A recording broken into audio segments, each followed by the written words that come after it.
నమస్తే రమగారు. నమస్తే రమగారు, దెయ్యాల కథలు చాలా మంది నన్ను తిడతారేమో, ఏంటి జయ నువ్వు దెయ్యాల కథలు చెప్పిస్తూ దెయ్యాలు భూతాలని. కానీ సరదాగా ఉంటాయి, సరదాగా ఉంటాయి, ఇంట్రెస్టింగ్ గా అనిపిస్తాయి కదా. ఒక చందమామ కథ చెప్పుకుందాం. అలానే చాలా కాలం క్రితం చదివింది, వసుంధర గారిదని గుర్తు నాకు. అవునో కాదో ప్రేక్షకులు ఎవరైనా చెప్పాలి. అలాగే ఆథర్ పేరండి వసుంధర గారు చాలా నావెల్స్ కూడా రాశారు. చాలా బాగా మంచి కథకులు. అంటే వారు శ్రీమతి గారు ఇద్దరు కలిసి రాస్తారని అంటారు, భార్యాభర్త ఇద్దరు కలిసి రాస్తారని. అలాగే తెలుసు నాకు. బాగుంటాయి కథలు. మరి చందమామ కథలే చాలా కాలమైంది చదివి, కానీ బాగుంటుంది సరదాగా. ఓ రామాపురం అనే ఊళ్ళో ఒక మర్రి చెట్టు ఉందట. అయితే ఏమైందట, ఒకరోజు దాని మీద చాలా దయ్యాలు ఉన్నాయట. ఒక కుర్ర దయ్యం వచ్చింది అక్కడికి. వస్తే ఆ చెట్టు మీద ఉన్న దయ్యాలున్నాయి, పోనాయినా ఇక్కడ వాళ్ళంత మంది ఉన్నాం మేమే, ఇంకోటి ఏదైనా చూసుకో, ఏదైనా ఇంట్లో ఉండొచ్చు కదా, ఎందుకు మా దగ్గర చేరతాం, మేమే చాలా మంది ఉన్నాము, మాకే ఇక్కడ ప్లేస్ చాలటం లేదన్నాయి. అనేసరికల్లా అది ఏం చెప్పింది, వచ్చిన కూరదయ్యం, మొన్నటిదాకా ఓ ఇంట్లో ఉండేవాడిని, అక్కడ వాళ్ళు భూత వైద్యులను పిలిపిస్తారు, మనుషులు ఇళ్లలో ఉండలేము, ఇది వరకు హాయిగా ఇళ్లలో ఉండొచ్చని భావించేవాడిని, ఎవరింట్లో ఉంటే వాళ్ళు తెలిసిపోయింది అనుకో వాళ్ళకి మనం ఉన్నామని, భూత వైద్యులను పిలుస్తారు, వాళ్ళ బాధ పడలేము, భూత వైద్యుడు ఒకటి నన్ను పంపించేశాడు, ఇక ఏం చేయలేక ఇక్కడికి వచ్చాను అని బతిమలాడింది. మిగిలిన వాళ్ళంతా ఒప్పుకోవాలి, ఇంకో చెట్టు చూసుకున్నారు. మర్రి చెట్టు బాగుంటుంది నాకు, పైగా నాకు చెట్టు గాలే ఇష్టం, నాకు మర్రి చెట్టు గాలే నా ఒంటికి పడుతుంది, నేనుండే మర్రి చెట్టు మీద చాలా మంది ఉన్నారని ఇంట్లోకి వెళ్తే ఆ ఇంట్లో వాళ్ళు తరిమేశారు, నేను ఇక్కడికి వచ్చాను అని బతిమలాడింది. మిగిలిన వాళ్ళంతా పోపమన్నారు. అయితే వాళ్ళల్లో కొంచెం సుమారుగా ఉన్న దయ్యం ఒకడు మంచివాడు ఉన్నాడనమాట. వాడు ఏమన్నాడంటే, సరే అయితే నేను వెళ్ళి మనుషుల ఇంట్లో ఉంటా, ఎప్పటి నుంచో మనుషుల ఇళ్లలో ఉండాలనుంది నాకు, నా ప్లేస్లో నువ్వు ఉండు నా బదులు అని చెప్పి ఈ దయ్యం వెళ్ళిందట. కొత్తగా వచ్చిన కుర్ర దయ్యమేమో ఈ దయ్యప్ప ప్లేస్లో ఈ చెట్టు మీద ఉండిపోయింది. ఈ వెళ్ళిన దయ్యం ఏం చేసింది, పోలయ్య అనే ఒక ఆయన ఇంట్లో చేరింది. పోలయ్య గారింట్లో చేరితే ఆ పోలయ్య గారింట్లో భార్యాభర్త, ఇద్దరు కొడుకులు, ఇద్దరు అబ్బాయిలకి పెళ్ళిళ్ళు అయినాయి. పెద్ద అబ్బాయికి ఒక 3 ఏళ్ల చంటి పిల్ల కూడా ఉంది, ఓ పిల్లాడు ఉన్నాడు. వీళ్ళు చక్కగా కులాసాగా కబుర్లు చెప్పుకునేవాళ్ళు, బాగా పని చేసుకునేవాళ్ళు, అన్ని పనులు పాటలు చూస్తుండేది ఈ దయ్యం ఆ ఇంట్లో కూర్చుని. పైన ఎవరికి కనపడదు కదా, ఆ చిన్నపిల్లాడి ముద్దు ముచ్చట్లు అవి చూస్తే గొప్ప సరదాగా ఉండేది దానికి. బాగానే ఉందిగా, ఇళ్లలో ఉంటే ఏమిటి వాళ్ళందరికీ వచ్చిన బాధ, నాకు అర్థం కాదు అని అనుకుంటోంది దయ్యం. సరే ఆ ఇంట్లో అటక మీద దీని మీద ఇవి ఉంటాయి కదా, అటక అంటానికి వీల్లేదు, వాటిని దూలాలు ఉంటాయి, ఓ దూల మీద కూర్చుని కిందకి చూస్తూ ఉండేది. వీళ్ళంతా ఏదో కబుర్లు చెప్పుకుంటున్నారు. ఇంతలో ఏమైంది, ఓ రోజు కోడళ్ళు ఇద్దరు, అత్తగారు ఓ సాయంకాలం నాడు కబుర్లు చెప్పుకుంటున్నారు. పక్కింట్లో వాళ్ళ సంగతి ఏమిటి, కోడల్ని అత్తగారు దయ్యంలాగా పీడిస్తుందిట. అయితే పెద్ద కోడలు చెప్పింది, దయ్యంలాగా పీడిస్తుందిట, దయ్యం పట్టినట్టు పట్టేసింది వాళ్ళ అత్తగారు దాన్ని అంది. అనేసరికల్లా కోడలంది, దయ్యం కానీ దయ్యాలు చాలా నయం అనేసరికల్లా ఇప్పుడు ఇలా మాట్లాడుకుంటారు. మాట్లాడితే అత్తగారింది, ఏమిటే దయ్యం సంగతి నీకు బాగా తెలుసా, దయ్యాలు బట్టి పీడిస్తాయంటవా అని అత్తగారు అడిగింది. ఈ దయ్యం ఈ పైన కూర్చుంది కదా, ఆసక్తిగా వింటుందన్నమాట, ఏమిటో మన సంగతే మాట్లాడుతున్నారండి. అయ్యా అనేసరికల్లా, దయ్యాలే బాగా పనిచేస్తాయి అత్తయ్య, పనిచేసే దయ్యాలు ఉంటాయి కొన్ని అని కోడలు చెప్పింది. చెప్పేసరికల్లా ఈ పెద్ద కోడలు పక్కపక్క నవ్వేసి, భలే చెప్తావు కబుర్లు, అంతగా దయ్యాలే పనిచేసేటట్టయితే నీ వంతు 2 గుండికలు నీళ్లు తోడాలి కదా, రేపు పొద్దున్నే తోడు పెడుతుందేమో చూడు, ఏ దయ్యమైనా మన ఇంట్లో దయ్యాలు ఇళ్లలో కనపడకుండా ఉంటాయి, 2 గుండికలు నీళ్లు తోడాలి నీ వంతు, పెద్ద కోడల వంతు సాయంత్రం, చిన్న కోడల వంతు తెల్లారి, ఎవరైనా తోడతారేమో చూడు, ఏ దయ్యమైనా తోడు పెడుతుందేమో అని నవ్వుకున్నారు. రాత్రికి పడుకున్నారు. ఈ దయ్యం అనుకుంది, ఓహో 2 గుండికలు నీళ్లు తోడు పెడితే నేను ఉన్నానని వీళ్ళు తెలుసుకుంటారు. అందుకని ఏం చేసింది, తెల్లారేసరికల్లా కిందకి దిగిపోయి ఆ నూతులో చేదేసి 2 గుండికలు నీళ్లు నింపి అక్కడ పెట్టి, వీళ్ళిద్దరు తెల్లారి వాకిలు చిమ్మడానికి ఒకళ్ళు, ముగ్గేయడానికి ఒకళ్ళు, ముగ్గు చిప్ప పుచ్చుకుని బయలుదేరారు. తీరా చూస్తే గుండికలు నిండా నీళ్లుండి, ఇదేమిటో ఎవరు తోడారు అని ఒకళ్ళనొకళ్ళు చూసుకున్నారు. దయ్యం తోడిందేమో అని అన్నది పెద్ద కోడలు. అందుకని అదెందుకు నిజమవుతుంది, దయ్యాలు ఉంటాయా ఎక్కడైనా, ఊరికే కబుర్లు చెప్పుకుంటాం, కాదంటే కాదనుకున్నారు. మామయ్య గారు తోడారేమో, మన మాటలు విని మన భయపెట్టడానికి మామయ్య గారు తోడారని మామయ్యని అడిగారు. మామయ్య నేను తోడలేదన్నాడు పోలయ్య. అక్కడి నుంచి పెద్ద కొడుకు చిన్న కొడుకు ఇద్దరు వచ్చారు. కొడుకులు ఉన్నారు కదా ఇంట్లో, వాళ్ళు కూడా మేము తోడలేదంటే మేము తోడలేదు.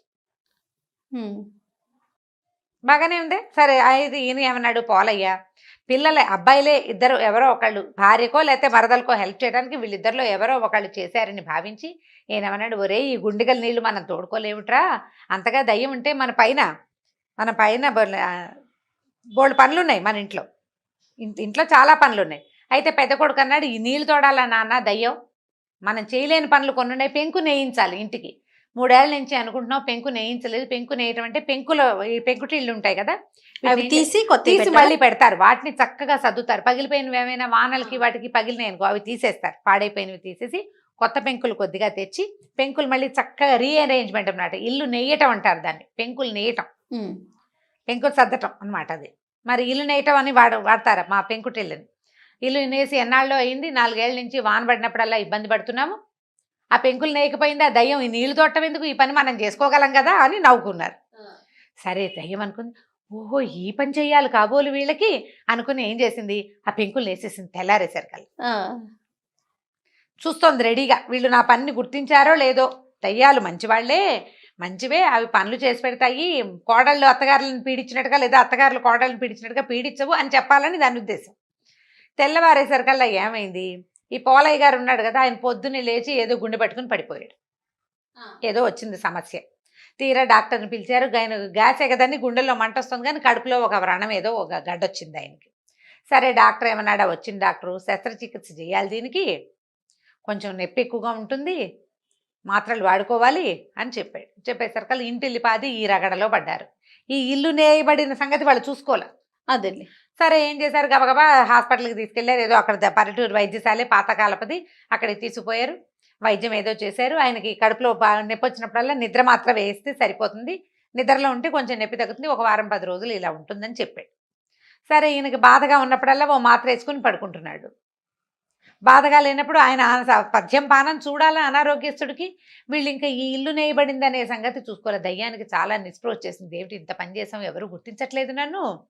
మనకు కూడా అలాగే ఉంటుంది, ఏదైనా చక్కగా మంచి చీర కట్టుకుంటే వచ్చే అవతల వాళ్ళు మన గుర్తించకపోతే చాలా కష్టంగా ఉంటుంది. అటు ఇటు తిరుగుతారు, పిల్లలు అయితే బాగా తిరుగుతారు అటు ఇటు. నేను అడగను మిమ్మల్ని రాగానే, రమ్మగారు నన్ను గుర్తించిండని. అదే గుర్తింపు కావాలి, దయ్యానికి కూడా కావాలి. చూస్తుంది, 4 రోజులు వారం రోజులు గడిచిపోయింది. వారం 10 రోజుల తర్వాత వాన వచ్చింది. పోలయ్య గారు కొంచెం లేచి కాస్త కులాసాగా తిరుగుతున్నాడు. వాన పడేసరికల్లా, ఒరే వాన పడుతుంది, దక్షిణపు గదిలో కారిపోతుందేమో చూడండి, ధాన్యం తడిసిపోతే ఒడ్లుండవరా అని కేకేశాడు కొడుకుల్ని. ఈ కొడుకులు ఇద్దరు దక్షిణపు అక్కడ వడ్ల కొట్లోకి పరిగెత్తారు. నీ వాన ఏం పట్టల్లా. వాన పట్టలేదు నానో, ఏమిటి ఇంత పెద్ద జల్లు పడుతుంటే వాన పట్టలేదు, 3 నీరుడు భలే కురిసింది కానీ చూసుకున్నారు. పైకి చూస్తే ఎక్కడా గ్యాప్ లేదు. గ్యాప్ లేకపోయేసరికల్లా పెద్దవాడికి ఏం డౌట్ వచ్చింది, నాన్న మొన్న మనం పెంకులు నేయిస్తుంది దయ్యం, మంచిదైతే పెంకులు నేయచ్చు కదా అనుకున్నాము, ఎవరైనా దయ్యపోద్ది నిజంగా మన ఇంట్లో ఉండి చేసిందేమోనని. ఇద్దరు ఏం చేశారు, కొద్దిగా వాన తెరిపిరంగానే కొడుకులు ఇద్దరు చెరో పక్కన పైకి ఎక్కి చూసుకున్నారు. చూస్తే నీట్గా వరసలు పెంకులు పేర్చి కనపడ్డాయి. ఇంకేముంది, అంతే, దయ్యం ఉందని కోడళ్ళు ఇద్దరు హడిలిపోయారు. అత్తగారు భయపడింది, కేకలు పెట్టింది, ఇంట్లో దయ్యం చేరింది, అదే నేసేసింది ఇల్లు, మనం పెంకన్నా కదపలేదు, ఎవరినైనా మనిషిని పిలవాలి, మనుషులు మనం చేసే పని కాదు, దానికి ప్రొఫెషనల్స్ ఉంటారు. నువ్వు నేను ఎక్కి చేసేయలేము ఆ పని, ఇంట్లో ఉన్న వాళ్ళు చేయరు, ప్రొఫెషనల్ ఉండి ఇంట్లో వాళ్ళు సాయం చేసేవాళ్ళు అప్పట్లో. కాబట్టి ఇప్పుడు దయ్యం పట్టింది, ఇంకేముంది అని చెప్పేసి వాళ్ళు భూత వైద్యుడు పిలుద్దాం అనుకున్నారు. ఈ దయ్యానికి హడలు పుట్టింది, నాయనో వీళ్ళు ఏదో చేస్తున్నారని పరిగెత్తుకుంటూ పోయింది మర్రి చెట్టు దగ్గరికి. ఆ మర్రి చెట్టు దగ్గర ఉన్న వాళ్ళంతా హాహాకారాలు చేశారు, ఎందుకు వచ్చావు, ఇక్కడ గ్యాప్ లేకపోతుంటే పోమన్నారు. అయితే ఏ దయ్యానికైతే తను రీప్లేస్మెంట్గా ఇంట్లోకి వెళ్ళిందో ఆ దయ్యం దగ్గరికి వెళ్ళి అడిగింది, మంత్రవేత్తలు వస్తే, భూత వైద్యుడు వస్తే ఏం చేస్తాడరా అని. వాళ్ళు ఏం చేస్తారంటే మంత్రాలు వేసి చింతకాయ బరికి పెట్టి కొడతారు, ఆ దెబ్బలు వీపుకు తగులుతాయి, మనకి ఒళ్ళంతా మంట పుడుతుంది, అదే సమస్య, నువ్వు వచ్చేసావుగా నీకేం అవదలేదు. ఈ దయ్యానికి ఇంటికి వదిలిపెట్టి రావాలని లేదు, వాళ్ళు కావాలి దానికి. అందుకని ఏం చేసింది, సరే మీరు ఇక్కడే ఉండండి అని తను మళ్ళీ ఇంటికి వచ్చేసింది. వచ్చి ఏం చేసింది, పోలయ్య గారు రోజు నిద్ర మాత్ర వేసుకుంటున్నాడు కదా, 2 నిద్ర మాత్రలు మింగేసి పడుకుంది ఒక మూల. పడుకునేసరికల్లా భూత వైద్యుడు వచ్చాడు, హాంపి పట్టని బోళ్ళంత మంత్రం చదివాడు. ఆయనకి ఎక్కడా కనపట్టల్లా. కదలిక ఉండాలి, దయ్యాలు కదులుతూ ఉంటాయి గాల్లో, అట్లా గాల్లో కదా కదిలేది. ఇది నిద్ర మాత్రం మింగేసింది, మత్తుగా జోగుతోంది, ఒక దీని మీద దూలం మీద పడుకునుంది, కదలిక లేదు. లేకపోయేసరికల్లా ఆయన ఏం దయ్యం లేదండి, ఏమీ లేదు అని చెప్పేసరికల్లా సరే వెళ్ళిపోయి ఆయన పంపించేశాడు. పంపించేశాక మొన్న గుండెగలతో నీళ్లు తోడింది, నిన్నేమో పెంకులు నేసింది, ఉందో లేదో మన ఇంట్లో దయ్యం ఖచ్చితంగా ఉంది, మనకు తెలుసు. ఆ 2 పనులు అదే చేసింది, మనం చేయలేదు కాబట్టి. మూడో మనిషి వచ్చి మనుషులు చేసే పని కాదు కదా అది, కనపడకుండా చేసేది అసలు కాదు అని అనుకుని వీళ్ళు ఏమనుకున్నారు, ఆయన అన్నాడు, అదేమిట్రా ఒకవేళ ఉంటే గనక ధాన్యపు కొట్లో బోల్డని వడ్లు ఉన్నాయా, వడ్లన్నీ దంచి బియ్యం చేస్తుందేమో చూద్దాం, ఒకవేళ దయ్యం ఉంటే ఆ పని చేస్తుంది అన్నారు. అనేసరికలు ఈ దయ్యం ఏమనుకుంది, ఓహో వీళ్ళకి ఇది కావాలనుకుని ధాన్యం అంతా దంచేసింది. తెల్లారేసరికలు దంచేసి బియ్యం అక్కడ పెట్టింది సంచులు. చూసుకున్నారు వాళ్ళు, అమ్మ బాబోయ్ ఇంకేముంది, దయ్యం మన ఇంట్లోనే ఉంది. కాకపోతే అప్పుడు ఆయన ఒకటి ఆలోచించాడు, మామూలుగా దయ్యాలు ఏం చేస్తాయి, ఇబ్బంది పెడతాయి, బాధ పెడతాయి. ఇది చూస్తే గుండెగల్లో నీళ్ళు తోడు పెడుతుంది, మనకు డబ్బు ఖర్చు లేకుండా నేసేస్తుంది. ఇప్పుడు ఒడ్లు దంచడం అంటే చిన్న పనే, గూళ్ళు పడిపోతాయి. చచ్చేలాగా పనిచేస్తే కానీ ఒడ్లు దంపుడు అవ్వదు. అప్పట్లో మరలు అవి లేవు కదా, దంచుకొని చెరుక్కుని బియ్యం చేసుకునేవాళ్ళు. నువ్వు దంచక్కర్లేదు, చెరగక్కర్లేదు, పని అంతా మిగిలిపోయింది. తర్వాత ఎవరికైనా డబ్బిచ్చి చేయించుకోకర్లేదు, చేసి పెడుతుంటే ఇది దయ్యం ఎందుకైంది, దేవత. మామూలుగా ఏం చెప్తారు, ఇబ్బంది పెట్టేది దయ్యం, ఉంచే హాయిగా మనని సుఖంగా సంతోషంగా ఉంచేది దేవత. మన ఇంట్లో ఉన్నది దయ్యం కాదు, దేవతే. ఇది దేవతే కాబట్టి ఆ ఉన్న దేవతకి దానికి ప్రీతి కలిగేలాగా ఏదైనా చేద్దాం, మనం చేయలేని పనులు దానికి చెప్పుకుందాం అని చెప్పి రోజు మా ఇంట్లో ఉన్న దేవత నీకు నమస్కారాన్ని ఓ దండం పెట్టడం మొదలుపెట్టారు. ఈ దయ్యానికి సంతోషం వచ్చేస్తుంది, చూసావా వీళ్ళు నన్ను దేవతగా భావిస్తున్నారని మళ్ళీ పోయింది మర్రి చెట్టు దగ్గరికి వెళ్ళి ఏం చెప్పిందంటే, కీడు చేస్తే దయ్యాలంటే భయపడతారు, మంత్రవేత్తల్ని పిలుస్తారు. మంచి చేస్తే హాయిగా ఇళ్లల్లో ఉండొచ్చు. ఈ వెధవ మర్రి చెట్లు పుచ్చుకుని వెళ్ళాటం ఎందుకు, దిక్కుమాల మర్రి చెట్లు ఇంట్లో సుఖంగా ఉంటుంది, ఎవ్వరూ మనని కదపరు. ఏదైనా చేత చేయగలిగినంత మంచి చేసామనుకో వాళ్ళు మనని హాయిగా ఉంచుకుంటారు, రోజు దండ పెడతారు పొద్దున్నే అని చెప్పింది. చెప్పేసరికల్లా దయ్యాలు కొన్ని నిజమా అన్నాయి, అక్షరాల నిజం. నేను పోలయ్య గారింట్లో పూజ చేయించుకుంటున్నా, రోజు పొద్దున్నే దండం పెడతారు నాకు, ఎక్కడున్నా నీకు దండం అని. కాకితో పాటు నాకు కూడా ఓ పెడితే అన్నం పెడుతున్నారు, అది కాకే తింటుంది కానీ నా పేరుతో పెడుతున్నారు కదా వాళ్ళు. కాబట్టి ఇలా చాలా మన మంచి ప్రవర్తనతో ఉన్నామంటే మనని దేవతలుగా పూజిస్తారు అని చెప్పేసరికల్లా కొన్ని దయ్యాలు మేము కూడా దేవతలుగా ఉంటామని ఇళ్ళని పట్టుకుని వెళ్ళిపోయినాయి. కొన్ని కొంటి దయ్యాలు ఉంటాయి, అల్లరివి, చచ్చిన మాట వినవు, అవి మాత్రం ఈ మర్రి చెట్టు పట్టుకునే వేళ్లాడుతున్నాయి. మనుషులకు మంచి చేసే ఉద్దేశం వాటికి లేదనమాట. ఇవి ఉండిపోయినాయి. ఈ పోలయ్య గారింట్లో ఉన్నదయ్యా మళ్ళీ ఎగురుకుంటూ పోయి తన వంతు దండాలు స్వీకరించడానికి వెళ్ళిపోయింది. వాళ్ళు ఏం చెప్పినా చేసేది అవసరమైన పని వాళ్ళు అన్నీ చెప్పరు, చేసుకోలేని పనులే చెప్తారు, ఆ పని చేసి పెట్టేస్తుంది. ఇది కథ కంచికి మనం ఇంటికి. చాలా బాగుంది రమ్మగారు, సూపర్, సరదాగా ఉంది కదా, చాలా సరదాగా ఉంది రమ్మగారు. బాలమిత్ర, చందమామ ఈ కథలన్నీ చెప్పుకుంటూ ఉండేవాళ్ళం మనం. చాలా రోజులు అయిపోతుందండి, డిస్కషన్స్ ఎక్కువైపోయినాయి మనకి, ప్లస్ సిరీస్లు వెళ్తున్నాము. మరి వాటి నుంచి ఏదైనా ఒక కథ చెప్తారా, పిల్లలకి చెప్పడానికి బాగుంటుంది. మామూలుగా పిల్లలు పనులు చేయరు చాలామంది, ఏ పని చెప్పినా నేనే చేయాలా వాడికి చెప్పచ్చు కానీ తమ్ముడినో చెల్లెలనో చూపిస్తారు, రేపు చేస్తా మాపు చేస్తా అంటారు. అది చిన్నప్పుడు అలవాటైతే పెద్దవాళ్ళు అయ్యాక కూడా వాళ్ళు ఏ పని చేయకుండా ఉంటారు. భార్యలు, మగపిల్లలైతే భార్యలకు సహాయం చేయరు, ఆడపిల్లలైతే పని ఎలా ఎగ్గొట్టాలా అని చూస్తారు. పని చేయడం ఇష్టం ఉండదు, హౌస్ హోల్డ్ వర్క్స్ చేయడానికి ఇష్టపడరు. అందుకని పిల్లలకి చిన్నప్పటి నుంచి పనులు గిన్నెలు అలవాటు చేయాలి. గారాబం ఉన్నా సరే, ఎంత గారాబం ఉన్నా వాడి పని వాడు చేసుకోవాలి. కంచం పెట్టుకోవటం, కంచాలు తీయటం, వాడి కంచం వాడు అన్నం తిన్న ప్లేట్ తీయాలి, టిఫిన్ ప్లేట్ తీయాలి, పాల గ్లాస్ పట్టుకెళ్ళిస్తే మళ్ళీ తీసుకెళ్ళి వాడే సింకులో పెట్టాలి లేదా కడిగి పెట్టాలి. ఇట్లాంటి అలవాట్లు చేయండి పిల్లలకి. అవునండి. అయితే ఈ పని అలవాటు లేని వాళ్ళు, పని ఎగ్గొట్టి తిరుగుదాం అనుకునేవాళ్ళు, అలాంటి వాళ్ళ మీద ఒక చిన్న దయ్యపు కథ. పూర్వం ఒక ఊళ్ళో ఒక అవ్వ మనవడు ఉండేవాళ్ళట. ఈ అవ్వ మనవడు ఏంటంటే, ఈ అవ్వ చాలా పాపం కష్టపడి పిల్లాడిని పెంచింది. కొడుకు కోడలు చనిపోయారు పిల్లవాడు చిన్నప్పుడే. దాంతో కొంచెం ముద్దుగా చూసేది. వాడు ఎక్కడ కూర్చుంటే అక్కడే అన్నం పెట్టి, ఎక్కడ పడుకుంటే అక్కడే వాడికి పక్కేసి అలా చేసేది. మొదట్లో ముద్దు, పాపం అమ్మ నాన్న లేని పిల్లవాడు కదా, కొన్నాళ్ళు నడిచింది. క్రమంగా ఈ అబ్బాయి ఏంటంటే ఏ పని చేయకుండా అవ్వ పెడితే తినడానికి అలవాటు పడ్డాడు. ఎప్పుడైనా ఏదైనా బలవంతంగా ఒక పని చేయిస్తే, ఏ పొలం పనో చేయిస్తే మళ్ళీ 3-4 రోజుల దాకా నాకు అది నొప్పి ఇది నొప్పి అనేవాడు, పని మానేసేవాడు. కానీ తిండి కావద్దు, తిండి కావాలిగా, వాళ్ళ దగ్గర వీళ్ళ దగ్గర డబ్బులు తీసుకుని ఏవో ఒకటి కొనుక్కుని తినేసేవాడు. మళ్ళీ ఆ డబ్బులు వెనక్కి కట్టడానికి, పని చేయడానికి బద్ధకం. ఊళ్ళలో అప్పుడు ఏముంది, వస్తు మార్పిడ్లు, పని మార్పిడ్లు అవి ఉండేవి. ఏదో కొట్ల నుంచి వస్తువులు తెచ్చుకుంటే కొట్లో అవసరమైన పని చేసి పెట్టాలి. ఓ పొలంలో నుంచి ఏదైనా తెచ్చుకుంటే వాళ్ళకి పొలం పని అవసరమైనప్పుడు చేయాలి. అబ్బాయి అసలు చేసేవాడే కాదు. ఎప్పుడు ఏదో ఒక గొడవ వచ్చేది వాళ్ళ ఇంటికి. మీ వాడు అది తీసుకున్నాడు ఇది తీసుకున్నాడు అంటే బామ్మ మామ అవ్వ ఒక్కతే ఎక్కడి నుంచి ఇస్తుంది. రోజు అనేది ఒరే నేను నిన్ను మొయ్యలేకపోతున్నాను, చాలా బరువు అయిపోయావు నువ్వు, నాకు పని చెయ్యి ఏదైనా పని చెయ్యి, పెద్దవాడివి అవుతున్నావు, 18 ఏళ్ళు వచ్చినాయి, పని చేయకపోతే ఎట్లా, ఇంకా 4 ఏళ్ళు పోతే పెళ్లి చేసుకుంటావు, పెళ్లి కావాలంటే నేను పని చేయను అనేవాడు.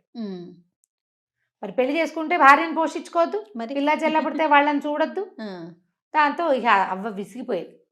ఒకరోజు ఏమందంటే ఒరే నువ్వు ఎక్కడికైనా వెళ్ళిపో, నాతో నువ్వు ఉండద్దు అంటే వాడి కోపం వచ్చింది. కోపం వచ్చి ఏమనుకున్నాడు, ఎంతసేపు పని పని అంటుంది, హాయిగా చెరువు గట్టును కాళ్ళు చాపుకుని పడుకుంటే ఎంత హాయిగా ఉంటుంది, గాలేస్తుంటే నిద్ర పడుతుంది. అన్నం వేళకి ఇంటికి వస్తే అవ్వాయిలాగా అన్నం పెడుతుంది. అవ్వ అన్నానికి డబ్బు ఎక్కడి నుంచి తెస్తోంది అనేది వాడికి అక్కర్ల. సరే ఏమనుకున్నాడు, ఇది లాభం లేదు, వీడితో ఉండకూడదు, అడవిలోకి వెళ్ళిపోదాం హాయిగా, ఏ పని చేయక్కర్ల, అడవిలో ఏముంది పని, ఏదో కాయ కసరు కనపడుతుంది, వాటితో పొట్ట నింపుకుని హాయిగా ఉండొచ్చు. రోజు ఎట్లా గడుస్తుంది అనే ఊహ లేదు వాడికి. ఒకవేళ ప్రమాదం ఉంటుందేమో ఇంకా అంత దాకా వాడు ఊహించలా. వాడికి ఏదైనా ఊహిస్తే ముందే పని చేసేవాడు. అదే కదా. సరే అట్లా పోయి ఒక అడవిలో ఓ చెట్టు కింద కూర్చున్నాడు. చెట్టు కింద కూర్చుంటే ఆ చెట్టు మీద ఒక దయ్యం ఉందట, చింత చెట్టు. అది ఏం చేసింది, పైనుంచి చింతకాయల రాల్చింది. వీడు పళ్ళు పండితే బాగుంటాయి, పులపులగా తీతీగా బాగుంటాయి, 4 పళ్ళు తిన్నాడు, అక్కడే కూర్చున్నాడు. అదేమనుకుందంటే సరేలే వీడిని ఏం చేస్తామని సాయంకాలం దాకా చూసింది. చీకటి పడినా వాడు వెళ్ళల, పగలల్లా దానికి అంత శక్తులు ఉండవు, సాయంత్రం పూట చీకటి పడేసరికి శక్తి పెరుగుతుంది.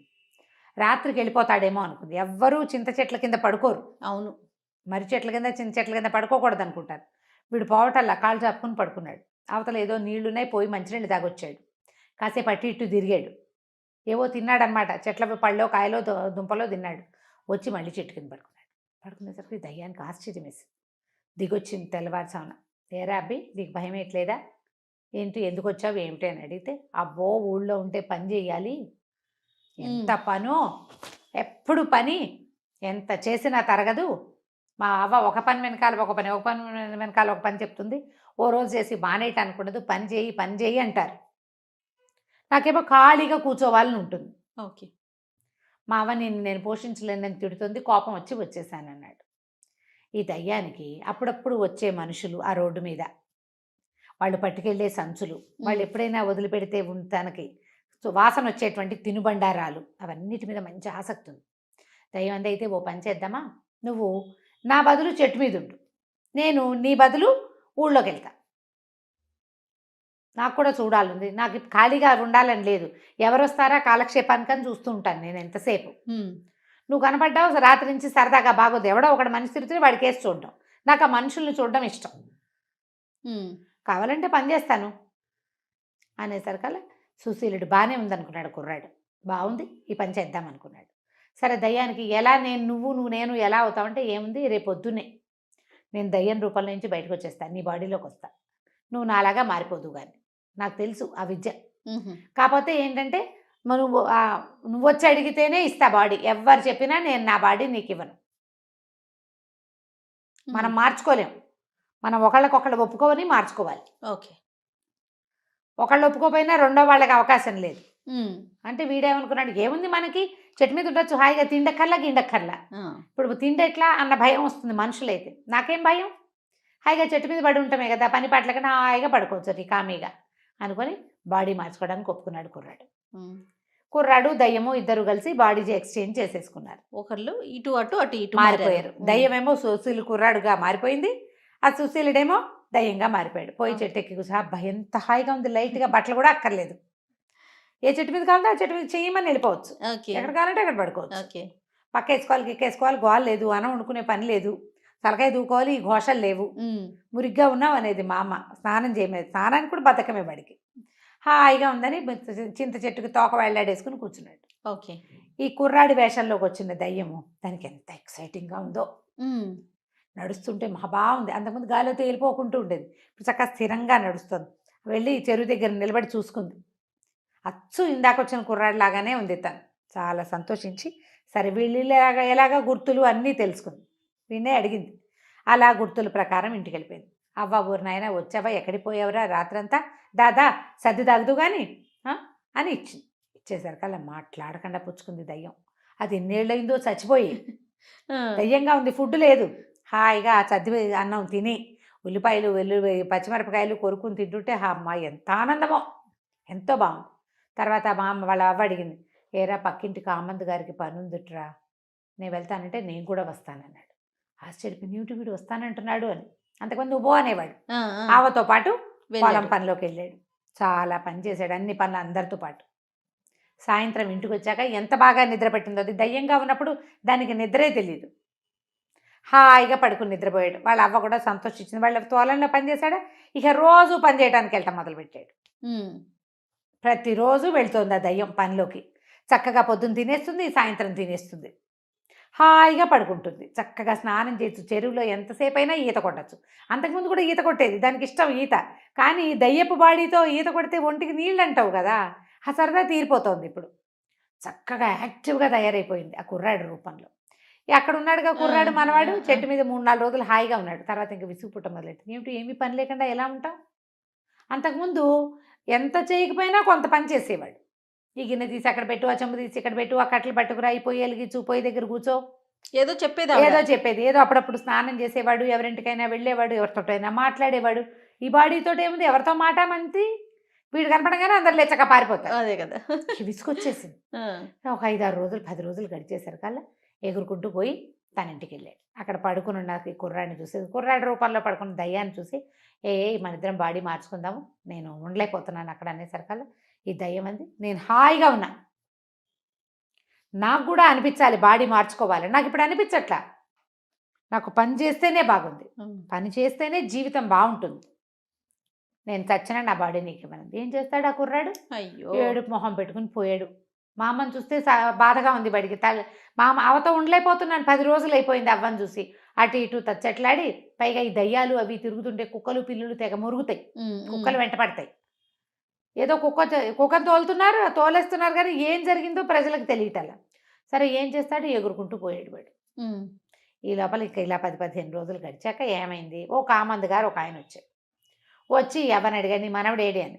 ఇప్పుడే పొలం పనికి వెళ్ళాం, వచ్చాం ఇప్పుడే, ఇదిగో మా మనవడు అని అనేసరికల్లా, ఏరా నువ్వు 10 రూపాయలు తీసుకున్నావు అప్పుడెప్పుడో, నా 10 రూపాయలు నాకు ఇవ్వు అన్నాడు. అనేసరికల్లా వీడికేం తెలుసు, దయ్యం కదా ఇది, నాకు తెలియదు అనబోయాడు. అనబోయేసరికల్లా వాళ్ళ అవ్వంది, బాబు నా దగ్గర కొడితే కూడా రూపాయి లేదు, 10 రోజుల నుంచి నా మనవడు నాతో పనిలోకి వస్తున్నాడు, సాయంత్రం అయ్యేసరికల్లా వాళ్ళు బియ్యం ఇస్తున్నారు, హాయిగా అన్నం వండుకుని తింటున్నాం, రూపాయి లేదు, వాడు ఎట్లా ఇస్తాడో వాడు మీరు తెలుసుకోండి, నాకు తెలీదు, ఏ రోజుకు ఆ రోజు మేము తెచ్చుకుని వండుకునే పరిస్థితి నాది. వాడు ఆ 10 రూపాయలు ఏదైనా చిత్తుకాయ తలాట్లు పిచ్చాట్లు ఆడేశాడా, తినేశాడా, నాకు ఏం చేశాడో తెలీదు. అక్కడి నుంచి వాళ్ళు బయటికి లాక్కొచ్చారు. వీడికి ఏం తెలుసు, ఈ దయ్యంలో రూపంలో కుర్రాడికి పని చేయటం తెలుసు. నేను పని చేస్తానన్నాడు. పని చేస్తానంటే పని చేసి ఎప్పటికి 10 రూపాయలు తీరుస్తావు, పని చేస్తే రోజుకు వచ్చేది పావలా అర్ధ. అక్కడి నుంచి వాళ్ళు అన్నారు, ఏంటి వేషాలు వేస్తున్నావా, ఇదివరకు లేదు ఇప్పుడు పని చేస్తానంటావు అని చెప్పేసి 2 పీకారు. కొట్టేసరికి ఒకళ్ళు 2 దెబ్బలు కొట్టేసరికి మిగిలిన వాళ్ళకి ఒక ఉద్రేకం వస్తుంది. చెట్టు కట్టేయండి రా, చెట్టు కొట్టేసి కొట్టండి రా వెండి అన్నారు. చెట్టు కట్టేసేసారు, కట్టేసి ఫటా కొట్టేశారు. దయ్యానికి అనిపించింది, అమ్మ వీళ్ళు కొడుతున్నారేమిటి, ఇలాంటిది ఒక ఘటన జరుగుతుందని తెలియదు దానికి. బాగా దెబ్బలు తిన్నాక నువ్వు రేపటి నుంచి పనిలోకి రావాలని చెప్పి వెళ్ళారు. పనికి రావాలి, దెబ్బలు తిన్నాడు. అక్కడి నుంచి దేవుడా రావుడా జీవుడా అని ఎట్లాగొట్లా పని చేయటం మొదలుతాయి. ఈ లోపల ఇంకొకళ్ళు వచ్చారు, మా దగ్గర రూపాయి తీసుకున్నాడు. 10 రూపాయలు తీసుకున్న వాళ్ళు 25 దెబ్బలు కొడితే రూపాయి తీసుకున్నవాడు ఎన్నో కొన్ని కొట్టాలి కదా.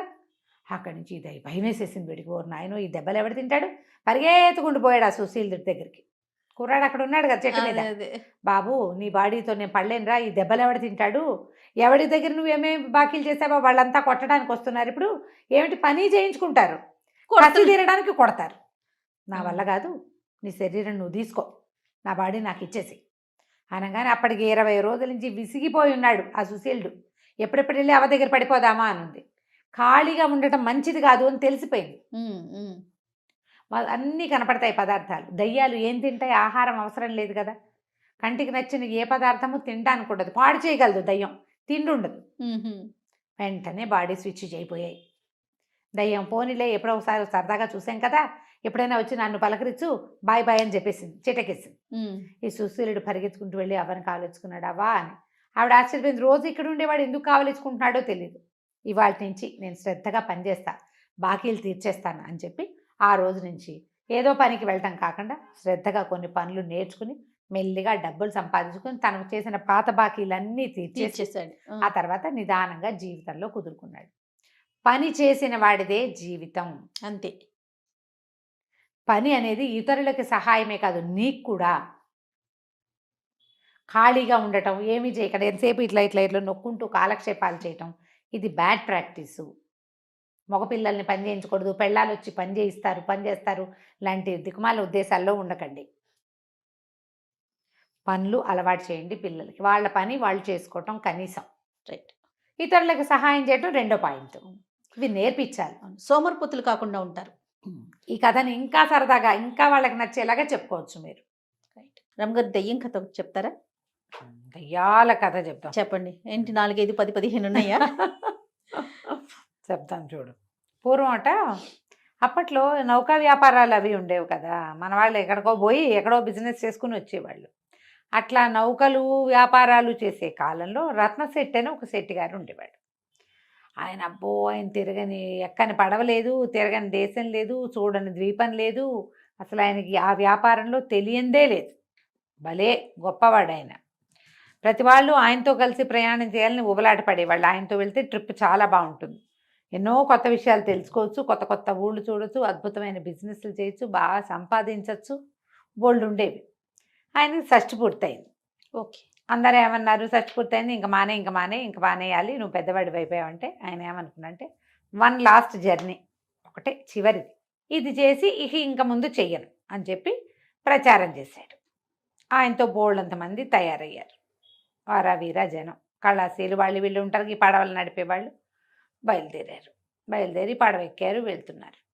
సముద్ర మధ్యంలోకి వెళ్ళాక ఏదో పెద్ద తుఫాను, ఊహించలా వీళ్ళు, సడన్గా వచ్చేసింది. ఈ నావకి చుక్కాని విరిగిపోయింది, ఆ పడవకి, వాళ్ళు వెళ్తున్న షిప్కి. ఎన్నిసార్లు సముద్రపు అలలు వాళ్ళని ముంచేయటానికి ప్రయత్నం చేసినాయి. ఎట్టా గొట్ట రెక్కొన్నారు, అన్నీ పోయినాయి. దిక్సూచి విరిగిపోయింది, చుక్కాని విరిగిపోయింది, ఇంకేమిటో పోయింది. ఆ తర్వాత ఈ పడవకి పైన కడతారు కదా, అవన్నీ పోయినాయి. షేప్ ఉంది, ఆ తెరచాపంతా పోయింది, షేప్ ఉంది, మనుషులు ఉన్నారు. మొత్తాన్ని గింగిరాలు తిరుగుతూ ఓ పక్కకేటో చేరటం మొదలుపెట్టింది అది. సరేలే, ఏదో ఒక లంకకి పడితే అది అక్కడ ఏదైనా దిగి రిపేర్ చేసుకోవచ్చు, మన దగ్గర ఉన్నది కాకుండా చెట్టో చేమో మనుషులో ఎవరన్నా కనపడతారని చూద్దామనుకున్నారు. ఒకవైపుకి వెళ్తోంది అది. వెళ్తుంటే వీళ్ళు, బాబుగారు అదేంటండి, అదేమై ఉంటుంది, చూడండి అని ఆయన లేపుకొచ్చారు. ఆయన చూస్తూ, నాకు తెలిసిన ద్వీపం కాదు ఇది, ఏ దయ్యపు లంకో అయి ఉంటుంది. దయ్యాల లంకలు కొన్ని ఉంటాయి సముద్రంలో, నేను ఎప్పుడు వెళ్ళలా, ఇది నాకు తెలియదు అనేసరికి మిగిలిన వాళ్ళంతా అన్నారు, దయ్యాల లంక అట్ట అంటారేంటండి, అలాంటివి ఉంటాయంటే, ఉంటాయిరా, మనం చూడకపోతే లేదంటే ఎట్లా, మనం చూడలా, కానీ లేదని అనకూడదు, ఉంటుంది, చూద్దామన్నారు. దగ్గరికి వెళ్తుంటే అది ఎట్లా కనపడుతుంది, చాలా చక్కగా, బాగా పెద్ద కొండ, కిందంతా ఏవో తోటలు దొడ్లుగా, అదేదో అడవి వెర్రెత్తినట్టు లేదు, ప్లాండ్గా పెంచినట్టుగా కనపడుతుంది. బాగా మోకాల కంటే తక్కువగా ఉన్నటువంటి గడ్డి, ఏవో తిరుగుతున్నాయి, గొర్రెల్లాగా కనపడుతుంది. వీళ్ళన్నారు, దయ్యపు లంక అయితే ఇట్లా ప్లాండ్గా ఎలా ఉంటుంది, మనుషులు ఉన్నారు డెఫినెట్గా ఇక్కడ, అది చూద్దామన్నారు. ఈయనేం మాట్లాడలే. ఈయన ఏమన్నాడు, ఏదైనా సరే మనం అక్కడికి వెళ్ళాల్సిందే, ఎక్కడో ఒక చోటకి ఈ బండి ఈ నావని పట్టించాలి, ఏదో పక్కకి మనం వెళ్ళాల్సిందే, చూద్దాం. అక్కడ వాళ్ళ సహాయం లేకుండా మళ్ళీ మనం ఇల్లు చేరటం కల్లా ఇక్కడ ఏదైనా దిక్సూచి ఏర్పరచుకోవాలి, ఈ చుక్కాని విరిగిపోయింది దీన్ని సరి చేసుకోవాలి, తెరచాప సరిదైపోయింది దాన్ని సరి చేసుకోవాలి, చేయాల్సిందేగా, పదండి వెళ్దామన్నాడు.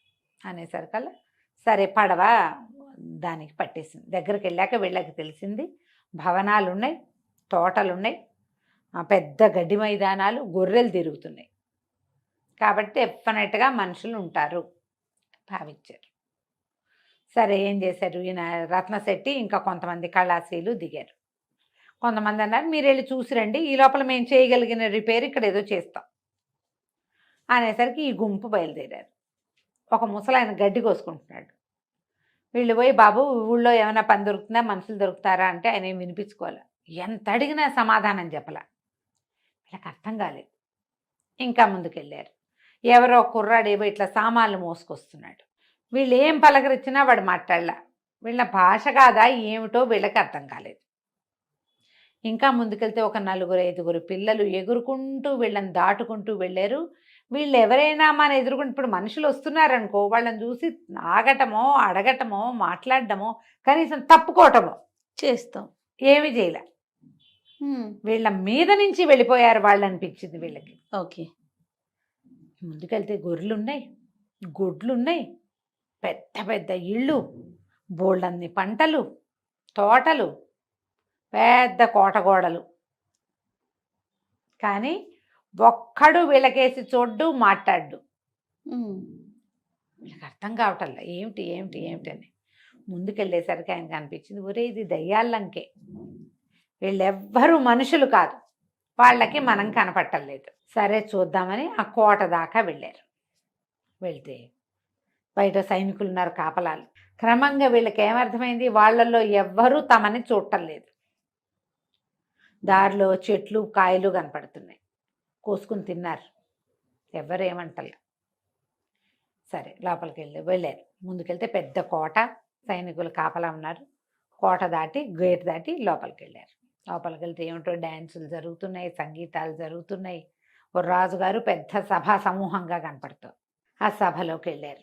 ఎవరు దాని వాళ్ళు పాడేసుకుంటున్నారు, డ్యాన్సులు చేస్తారు. రాజుగారు వాళ్ళు వీళ్ళు ఓహో ఓహో అంటున్నారు. ఈయన అన్నాడు, ఒరే ఒక తమాషా చేస్తాను చూడండి అని చెప్పి అలా వెళ్ళి రాజుగారి మొహంలో మొహం పెట్టి చూడడం మొదలుపెట్టాడు. రాజుగారు ఈయన అతను చూడలేదు కానీ కెవ్వుమని కేక పెట్టి పడిపోయాడు, స్పృహ తప్పిపోయాడు. వీళ్ళు హడిలిపోయారు ఏమైపోతుందో అని. ఈ లోపల అందరూ వైద్యుడేడి వైద్యుడేడి అంటే ఒక భూత వైద్యుడు లాంటి వాడు ఒకడు పరిగెత్తుకొచ్చాడు. దగ్గరికి వెళ్ళాడు రాజుగారి దగ్గరికి. రాజు నాడు చూశాడు, ఏమీ లేదు గాలి చేష్ట అని చెప్తున్నాడు. అసలు గాలి ఎవరు? వాళ్ళే, అంతే.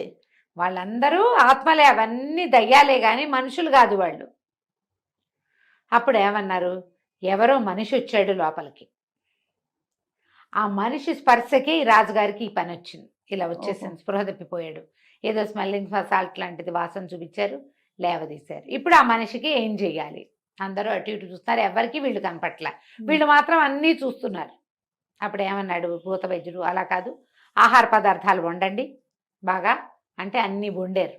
వండి అక్కడ పెట్టారు, పట్టుకొచ్చారు. అప్పుడు దండాలు పెట్టించాడు అందరితోటి. ఓ మనుషులారా, మీరెవరో, ఓ మనిషి నువ్వు ఇక్కడే ఉండుంటావు, మమ్మల్ని వదిలిపెట్టేసి ఇక్కడ ఉన్న ఆహార పదార్థాల్లో నీకేం కావాలంటే అది తిని మమ్మల్ని వదిలిపెట్టి వెళ్ళిపో. మా రాజుగారికి చాలా సెన్సిటివ్, ఆయన సుకుమారుడు, అలా మనుషుల పొలకమని సహించలేడు. మేమందరం వాటికి బాగా అలవాటై మాకేం భయం లేదు, కానీ మా రాజుగారి వల్ల కాదు. కాబట్టి కావలసిన ఆహారం తినేసి మమ్మల్ని వదిలిపెట్టి వెళ్ళిపో. ఇవన్నీ దయ్యాలే కానీ పంటలు కాయలు అన్నీ నిజమే. వాళ్ళన్నీ పనులు చేసుకుంటారు. శుభ్రంగా వండి పెడితే వీళ్ళు 11 మందో 12 మందో వెళ్ళారు, కళాశీలు వీళ్ళంతా. శుభ్రంగా ఆకులు వేసుకుని జామన ఉన్నదంతా శుభ్రంగా తినేశారు. తిన్నారు. అక్కడి నుంచి ఈ మొత్తం కోటంతా తిరిగి తమకి సుఖానికి కావలసిన వస్తువులన్నీ సేకరించుకున్నారు. ఈ ఆహారం ఇంత మూట కట్టుకున్నారు. అక్కడ ఉన్నారుగా కొంతమంది, అన్ని మూటలు మోసుకెళ్ళారు. వీళ్ళు వెళ్ళిపోతూ ఉంటే ఆ భూత వైద్యుడు అన్నాడు, రాజుగారు తేలిక పడుతున్నాడు అంటే వాళ్ళు వెళ్ళిపోతున్నాడు వచ్చిన మనిషి, పర్వాలేదు పర్వాలేదు మీరందరూ ధైర్యంగా పని చేసుకోండి అంటే, అంతకుముందు ఆ దయ్యాలన్నీ నుంచునున్నాయి ఏం పని చేయకుండా రాజుగారిని చూసుకుంటూ. ఎవరి దారిని వాళ్ళు పనులలోకి వెళ్ళిపోవటం మొదలెట్టారు. కొంతమంది గొడ్లు తోలుతున్నారు, కొంతమంది గొర్రెలు తోలుతున్నారు, కొంతమంది గుర్రాల సంగతి చూస్తున్నారు. ఊడ్చేవాళ్ళు తుడిచేవాళ్ళు ఎవడి పని వాడు చేసేసుకుంటున్నాడు. వీళ్ళు వాళ్ళ మధ్యలో నుంచి తమకు కావాల్సిన సామాన్లన్నీ మోసుకుని తిండి కూడా మోసుకుంటూ నడుచుకుంటూ వెళ్ళిపోయారు. వెళ్ళి పడవ దగ్గరికి వెళ్ళాక ఆ సామాన్లతో రిపేర్లు అయినాయి కానీ తిండి మూటలు ఊడదీస్తే అందులో ఏం లేవు, ఇంతంత పిండాలు ఉన్నాయి. అవి ఆహారం తిన్నదే. అక్కడ వీళ్ళు ఏం తిన్నారో తినేశారు. పట్టుకొచ్చిన దాంట్లో ఏది వీళ్ళకి తినడానికి రాలేదు. చెట్లకు కోసారు కాయలు, అవి మాత్రం ఉన్నాయి. సరే వీళ్ళు ఏం చేశారు, కిందకి దిగి మళ్ళీ కట్టెలు అవి ఇవి కట్టుకొట్టుకుని అవి తెచ్చుకున్నారు లోపలికి. చుక్కానికి కావాల్సిన రిపేర్ అంతా చేసుకున్నారు. లోపల సామాన్లలో ఎప్పటివో పురాతన సామాగ్రి, దయ్యాలు వాడవు పెట్టవు వాటిని. దిక్సూచులు అవి ఉన్నాయి. ఇక్కడికి పడవల్లోనే వచ్చేవాళ్ళు, వాళ్ళు బహుశా అంతా చచ్చిపోయారు ఏనాటిదో అది. సరే ఆ దిక్సూచి కూడా ఒకటి పట్టుకొచ్చుకున్నారు. వచ్చాక చూసుకుని తమ ఊరు ఏ వైపు ఉందో ఆ వైపుకి ప్రయాణం మొదలుపెట్టి నిదానంగా వెళ్ళిపోయారు. ఊరు చేరాక మేము దయ్యపు లంక చూసాం, అందులో ఇలా ఉంది అలా ఉందని రోజుల తరబడి చెప్పుకున్నారు వాళ్ళు. కానీ మళ్ళీ ఇంకా ఏ ప్రయాణంలోనూ వాళ్ళు ఆ లంకని చూడలేదు. రత్నశెట్టి గారు ఆ తర్వాత ఇంకా వెళ్ళాల. ఇదే మంచి లాస్ట్ ట్రిప్ ఏదైతే చేసామో అది ఒక అద్భుతమైన ట్రిప్పు. వాళ్ళు చూస్తుండగానే వాళ్ళు వండుకున్న ఆహారం వాళ్ళకి తెలియకుండా తినేసాం మనం. అది ఎంత బాగుంది ఎక్స్పీరియన్స్, అద్భుతమైన ఎక్స్పీరియన్స్. మనం భయపడలా, అవి భయపడ్డాయి మన చూసి. అంతే. రాజుగారు స్పృహతో పెడిపోయాడు కదా. ఈ కబుర్లే చెప్పుకుంటూ ఉండేవాళ్ళు ఎంతకాలమో. ఇప్పటిదాకా నేను చేసిన అన్ని ట్రిప్పులు ఒక ఎత్తు, ఆఖరి దయ్యపు లంకకి వెళ్ళిన ట్రిప్పు వేరేది అని అందరికీ చెప్పుకుంటూ ఉండేవాడు. కథ కంచికి మనం ఇంటికి. బాగుందండి. రమ్మగారు, విక్రమ బేతాళ కథలు ఆ మధ్య ఎప్పుడో చెప్పుకున్నట్టు గుర్తు. ఎందుకంటే ఈ మధ్య మనం సిరీస్ లోకి వెళ్ళిపోయాం, కాశీ మజిలీలు ఇవన్నీ చెప్పుకుంటూ ఉన్నాం కదా. సో విక్రమ బేతాళాలు ఏమన్నా ఉంటే ఒక కథ చెప్పుకుందామండి. ఒరిజినల్ కథ చెప్దాం. రైట్. అంటే కథలు మొదలైనప్పుడు తర్వాత కల్పిత కథలు మనం చాలా చెప్తాం. చందమామలో పడినవి, చందమామలో కొన్ని ఒరిజినల్స్ వచ్చినాయి. మనం కథా సరిత్సాగరంలోనే అంటే మన బృహత్ కథలోనే ఈ కథలు ఉన్నాయి విక్రమార్కుడివి. అందులో విక్రమార్కుడు పేరుండదు, త్రివిక్రమ దేవుడు అనేవాడి కథలు అనమాట అవన్నీ. బేతాళుడితోటే మాటలు, బేతాళుడు ఎగిరిపోవటము అవన్నీ కూడా ఉంటాయి, సేమ్ కథలే. తర్వాత దాన్ని మనం విక్రమార్కుడు బేతాళుడుగా మార్చుకున్నాం. సో ఒరిజినల్ కథల్లో నుంచి ఓ కథ చెప్తాం. ఏం చెప్దాము? పూర్వం అదే ఇప్పుడు విక్రమార్కుడు సంగతి చెప్పాలిగా. ముందు పట్టుబదలని విక్రమార్కుడు మళ్ళీ వెనుదిరిగి శ్మశానం లోపలికి నడిచాడు. ఆ చెట్టు దాకా వెళ్ళాడు. చెట్టు పైకెక్కి ఆ పైనున్న ఆ మృతదేహాన్ని, కళేబరాన్ని బేతాళుడు ఆవహించి ఉన్న దాన్ని భుజాన్ని వేసుకున్నాడు. దిగాడు, కత్తి చేత్తో పుచ్చుకుని నడుచుకుంటూ వెళ్తున్నాడు. దీన్ని ఆవహించుకుని ఉన్న బేతాళుడు పక్కపక్క నవ్వాడు. ఎంత ఓపికవి నీకు, ఎన్ని విధాలైనా సరే నువ్వు మళ్ళీ మళ్ళీ వస్తూనే ఉన్నావు. సరే నీకు మార్గాయాసం తెలియకుండా ఒక కథ చెప్తానన్నాడు. సరే ఏం చెప్పాడు కథ? పూర్వమట తామ్రలిప్తి అనే ఒక నగరంలో ఒక వ్యాపారస్తుడు ఒక ఆయన ఉండేవాడు. అయితే ఆయనకి హిరణ్యవతి అని భార్య. ఆ హిరణ్యవతి ద్వారా ఆయనకి ధనవతి అని ఒక అమ్మాయి పుట్టింది. ఈ పిల్ల చాలా అందమైన అమ్మాయిట, భలే బాగుండేది. అయితే ఒక మంచి రాజా మహారాజాలు ఎవరికైనా వివాహం చేయాలని, ఎక్కడెక్కడో ఇవ్వాలని అట్లా ఊహించుకునేవాళ్ళు. పిల్ల అందమైన పిల్ల ఉండేసరికల్లా వీళ్ళకి పెళ్లి సంబంధం, మంచి మొగుడు వస్తాడో రాడో అలాంటి బెంగలు కూడా ఉంటాయి. అవును. అయితే ఏమైంది, కొంతకాలం గడిచేసరికి పిల్లకు కాస్త యుక్త వయసుకు వచ్చేసరికల్లా తండ్రి సడన్గా మరణించేసరికల్లా ఈ పిల్ల మీద కన్ను వేసుకుని ఉన్న దాయాదుల్లో కొంతమంది మేనబావలు మేనమామలు వాళ్ళు, అక్కడి నుంచి ఆయన కజిన్స్ కొంతమంది వీళ్ళ మీద కొంచెం ఇబ్బంది పెట్టారు తల్లి పిల్లని. దాంతో ఈవిడ ఏం చేసిందంటే, ఈ భర్త లేడు వీళ్ళలో, అంటే దీనికి ఏమైనా లొంగి, వీళ్ళ ఒత్తిళ్ళకి లొంగి ఎవడో ఒక దిక్మాల మీద కట్టబెట్టాల్సి వస్తుంది పిల్లని. ఈ ఊరి నుంచి పారిపోదాం, ఇక్కడి నుంచి వెళ్ళిపోదాం, మనకు కలిగినంతలో మంచి సంబంధం ఆలోచించుకుని చూసుకుని పిల్లకి నచ్చింది అనురూపమైంది వెతుక్కోవచ్చు. కజిన్స్ మధ్యలో ఉంటే వీళ్ళంతా ప్రెస్ చేస్తే ఇంతలో ఏమవుతుంది, రాజుగారు, ఆ ఊరు రాజుగారు చుట్టుపక్కలలోనే ఇవ్వమంటారు. అమ్మాయి ఇష్టం అలా అనరు కదా. నీకు భర్త లేడు, కూతురు ఒకతే, మగ పిల్లలు లేనప్పుడు ఒక అండగా ఉండే వాళ్ళకి చూసి ఇచ్చేసేయాలని రాజు కూడా ప్రెస్ చేస్తాడు. అందుకని ఆవిడ ఏం చేసిందంటే, ఆయన కాడికి జాగ్రత్తగా ఎవరికి తెలియకుండా గుడ్సుప్పుడు కాకుండా ఎంతో కొంతకి ఆస్తుల్ని వాటిని తెగనమ్మేసింది. కొంత బంగారం, కాస్త డబ్బులు ఏర్పరచుకుంది. ఒకనాటి రాత్రి అవతల వైపు ఉన్న తామ్రలిప్తికి అవతల ఉన్న ఒక నగరంలో భర్త స్నేహితుడు ఒక ఆయన ఉన్నాడు. ఆయనకు ఉత్తరం రాసి పంపించింది, మేము వస్తాము, నేను నా కూతురు వస్తామని. ఆయన్ని కలుసుకోవటం కోసం ఏం చేసింది, రాత్రిపూట కూతుర్ని వెంటేసుకుని ఆ డబ్బుగా బంగారంగా మార్చిన మూటల్ని మాత్రం, అంటే ఇల్లు వాకిలి వదిలిపెట్టేసింది కామ్గా. బట్టపాత వాటి గురించి ఇక ఆలోచించాల. పిల్ల, ఆ పిల్ల తాలూకు భవిష్యత్తు, తల్లుల తాపత్రయం అట్లా ఉంటుంది. ఏం చేసింది, చీకట్లో బయలుదేరారు. ఈ వెళ్తూ ఉండగా ఏమైందంటే, వీళ్ళు చీకటి నడిచేటప్పుడు ఆ రోజుల్లో కరెంట్లు అవి లేవు కదా, అంటే మనకి స్ట్రీట్ ల్యాంప్స్ అవి లేవు, స్ట్రీట్ లైట్లు లేవు. ఈ వెళ్తున్న దారిలో ఏదో వేగ్గా నడిచి వెళ్తున్నారు. ఒక కొరత వేసి ఉన్న ఒక వ్యక్తిని తగిలింది ఈవిడ. కొరత అంటే ఏంటండి? కొరత అంటే ఒక శిక్ష. ఒక పొడుగాటి శూలం ఉండి దానికి అడ్డంగా పుల్లలు ఉంటాయి. దొంగతనాలు, దోపిడీలు అవి చేసిన వాళ్ళని, ఎక్కువ అంటే సమాజం పనికి ఎక్కువ ద్రోహం చేసిన వాళ్ళని ఆ శిక్ష వేస్తారు. ఈ మనిషిని ఇట్లా కింద నుంచి ఇట్లా దింపేస్తారనమాట. వాడు ఇలా దిగిపోతాడు. ఈ కొరత సంగతి 2-3 సార్లు చెప్పాను నేను, నువ్వు మర్చిపోయి ఇన్ని వ్యవహారాల మధ్య మర్చిపోతున్నావు నువ్వు. అయితే ఈ కిందకి వెళ్ళి క్రమంగా మరణిస్తారు. కాశీ మజిల్లో అనుకుంటాను ఒక స్టోరీలో ఒక అతన్ని. అయితే ఏమైంది, ఈ కనపట్టు కనపడలేదు వీళ్ళకి. ఈవిడ వెళ్తూ వెళ్తూ ఏమైందంటే ఈవిడ భుజం ఆ కొరతలో సగానికి పైగా దిగిపోయి ఉన్నవాడికి తగిలింది. అమ్మా అన్నాడు. అనేసరికి కంగారు పడేది. అమ్మో మనిషో జంతువో భూత ప్రేత పిశాచాలు ఏమిటో తెలీదు తెలియదు కదా.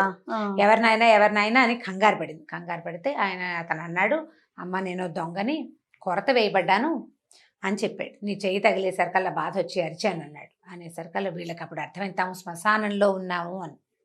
ఆ శిక్షలు సాధారణంగా వధ్యస్థానాలు ఇలా అంటే మరణ శిక్షలు విధించే స్థానాలు శ్మశానాలకి దగ్గరగా ఉంటాయి. సరే ఎవరినైనా ఏమిటినైనా ఏం చేసావంటే నేను దొంగనని చెప్పాడు వివరంగా.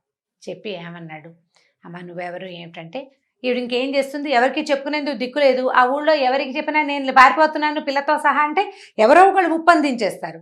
కడుపులో పెట్టుకుని ఉంది ఆవిడ. ఎవరో ఒకళ్ళకి చెప్పుకోవాలి. ఈ వధ్యస్థానంలో కొరత మీద ఉన్నవాడు తీసుకెళ్ళి తన రహస్యాన్ని ఎవరికి చెప్తాడు?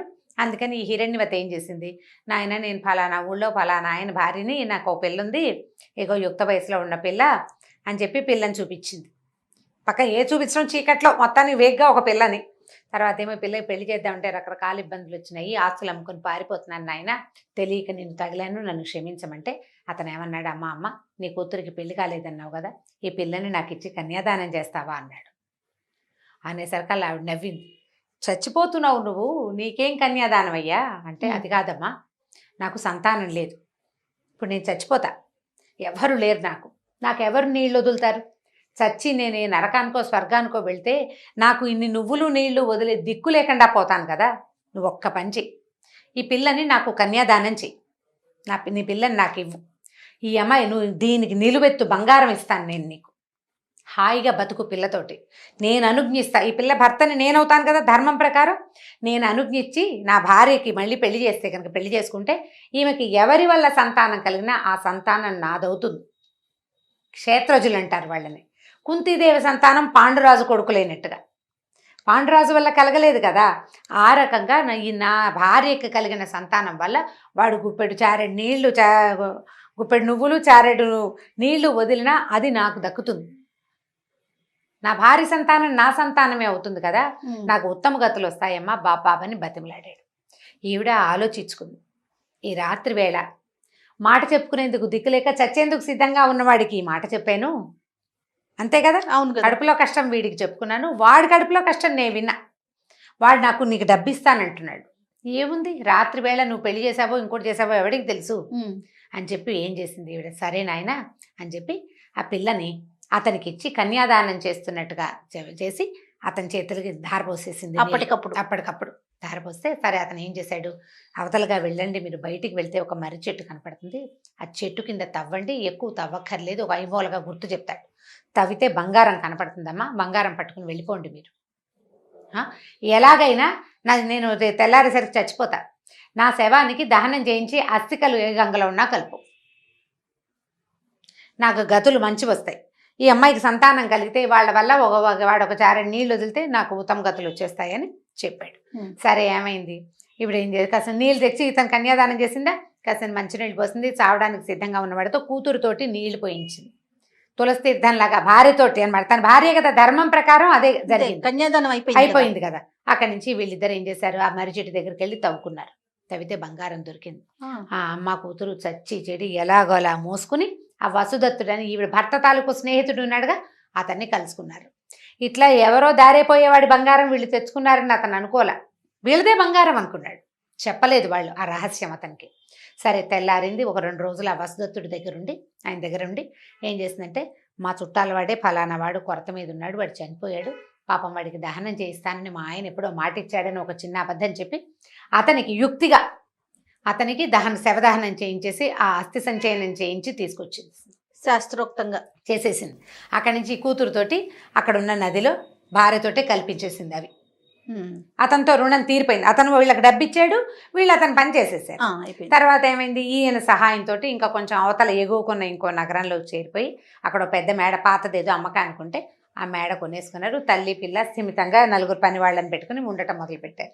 ఈవిడేంటి, ఇప్పుడు కొత్త ఊళ్ళోకి వెళ్ళాము, చుట్టుపక్కల 4 స్నేహం చేయాలి, రాజుగారి దగ్గర కొంచెం మర్యాద నేర్పాలి, అక్కడ పెళ్లి సంబంధాలని ఫలానా ఊరు అని ముందు చెప్పినా చెప్పపోయినా గోత్రం భర్త ఎలాగూ లేడు, గోత్రనామాలు చెప్పుకుని మెల్లిగా పిల్లకి పెళ్లి సంబంధం చూద్దాం అనుకుంది. అనుకునేసరికల్లా ఏమైంది, ఒకనాడు ఈ పిల్ల వీడి కూతురు ధనవతి చాలా అందమైన పిల్ల అని చెప్పాం కదా, ఓ వాకిట్లో నిలబడి చూస్తుంటే ఒక బ్రాహ్మణ అబ్బాయి అటు వెళ్తూ కనపడ్డాడు. అతని పేరు చిన్నస్వామి. చాలా అందంగా ఉన్నాడట. ఈ అమ్మాయి ఏం చేసింది, అమ్మ అతను చూడవే ఎంత బాగున్నాడు, అలాంటి వాడికి ఇచ్చి పెళ్లి చేయవే నన్ను అని అడిగింది. ఈవిడేమనుకుంది, పిల్లకి ఏమిటి అందమైన పిల్ల, దానికి అనురూపమైన వరుడు కావాలంతే. ఆల్రెడీ పెళ్ళైపోయిన పిల్ల రహస్యంగా. సరే ఏం చేశారు, చెలికత్తెని పంపించింది అమ్మాయి. మన ఇంటికి రమ్మని పిలవమని. చెలికత్తె వెళ్ళి అడిగింది, ఏమండి మళ్ళా హిరణ్యవతి గారు అమ్మాయి ఇక్కడ మేడం చూసారా, ఆ మేడ వాళ్ళదే పచ్చ మేడ, వాళ్ళ అమ్మాయి ఎంతో అందంగా ఉంటుంది, మిమ్మల్ని ప్రేమించింది, మీరు నచ్చారు ఆవిడకి, మా ఇంటికి రండి అని పిలిచింది. పిలిచేసరికల్లా ఈయన అన్నాడు, నేను ఊరికే ఎందుకు వస్తాను, నాకు డబ్బులు కావాలి, ఇస్తుందేమో కనుక్కోమన్నాడు. ఈ చిన్నస్వామి అనేవాడు ఉన్నాడు కదా, వీడికి ఆ ఊళ్ళో ఒక మంచి పేరున్న నృత్యాంగన అంటే ఇష్టం, హంసావళి దాని పేరు. ఆ హంసావళికి ఒకరోజు ఆవిడతో స్పెండ్ చేయడానికి 700 వరహాలు ఆవిడ తాలూకు ఖరీదు. ఒకసారి 2 సార్లు వెళ్తే 700 పట్టుకురా లేకపోతే వెళ్ళిపోమన్నారు వాళ్ళు. వీడికి వీళ్ళ నాన్న దగ్గర డబ్బులు లేవు, వాడికేం పెద్ద సంపాదన లేదు, పిల్లాడు అందంగా ఉన్నాడు అంతే, ఒట్టందంతో ఏం చేస్తావు, కొరుకు తింటారు, డబ్బులు కావద్దు. అక్కడి నుంచి ఈ 700 కావాలి వీడికి. వీడేమనుకున్నాడు, పచ్చమేడ అంటే చాలా పెద్ద మేడ, వాళ్ళ దగ్గర డబ్బులు ఉంటాయి, ఇది ఎవరితో మనని పిలుస్తోంది కదా, పోనీ వెళ్ళి చూసి ఆ 700 ఇస్తుందేమో కనుక్కుందాం, వర్కౌట్ చేయడానికి ప్లాన్ చేశాడు. అక్కడి నుంచి ఆ చెలికెత్తపోయి, అమ్మ ఆయనకి డబ్బులు కావాలటమ్మా, ఆయన ఏదో డబ్బు అవసరంలో ఉన్నాడంటే, ఎంత కావాలంటే అంత ఇస్తాను రమ్మనేసరికల్లా అతను ఈ అమ్మాయి దగ్గరకు వచ్చేసాడు. శాస్త్రంగా వివాహము పాడు ఏమీ లేదు, కానీ అతను వీళ్ళతోటి ఉన్నాడు కొద్ది రోజులు. ఉన్న తర్వాత ఈ 700 చేర్చిక్కించుకుని మళ్ళీ తిరిగి చూడకుండా వెళ్ళిపోయాడు. సరే ఇప్పుడు మగవాళ్ళు అయితే వెళ్ళిపోతారు, ఆడవాళ్ళకి అవకాశం తప్పించుకునేందుకు లేదు కదా. ఈ అమ్మాయి కాస్త గర్భవతి అయింది. గర్భవతి అయ్యేసరికి వీళ్ళకి ఏం చేయాలో తెలియలేదు. సరే గర్భానికి ఏముంది, పెరిగిపోతుంది ఆటోమేటిక్గా.